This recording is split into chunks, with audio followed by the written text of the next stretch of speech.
స్వల్ప అనారోగ్యంతో ఈరోజు తెల్లవారుజామున మరణించిన నా చిరకాల మిత్రుడు పద్మశ్రీ అవార్డీ శ్రీ కోటా శ్రీనివాస గారు ఇక లేరు మనకి అని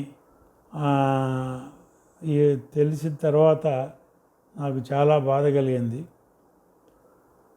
ఆయన నటించిన 750 పైచిలుకు సినిమాల్లో నా సంస్థలో కూడా ఒక 14 సినిమాలు నటించి నాకు ఒక కుటుంబ సభ్యుడిలాగా ఉన్న కోటా శ్రీనివాస గారు చెన్నైలో ఉన్నంతకాలం రోజు ఆయన షూటింగ్ అయిపోయిన తర్వాత ఆయనతో పాటు సత్యనారాయణ గారు, బాబు మోహన్ గారు, మా ఓంకార్ గారు, మేమందరం ఆఫీసులో కూర్చుని రేపటి ప్రోగ్రాంల గురించి డిస్కస్ చేస్తూ కలిసి భోంచేసి ఒకే కుటుంబ సభ్యుల్లాగా ఉండేవాళ్ళం.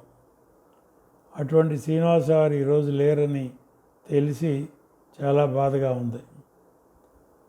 ఆయనకి వచ్చిన అవార్డులు, పద్మశ్రీ అవార్డు కానీ, 9వ 10వ నంది అవార్డులు కానీ, ఇవన్నీ ఒక ఎత్తు అయితే ఆయన పర్సనల్గా ఆయన జీవితం ఎంత ప్రాణమిత్రుడో, అందరితోనూ ఎంతో కలివిడిగా ఉండే ఆయన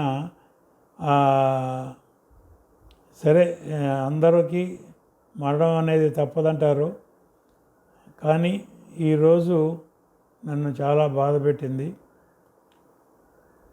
వారి కుటుంబ సభ్యులకు నా ప్రగాఢ సానుభూతి తెలియజేస్తూ శాంతి చేకూరాలని ఆ భగవంతుని కోరుకుంటూ సెలవు.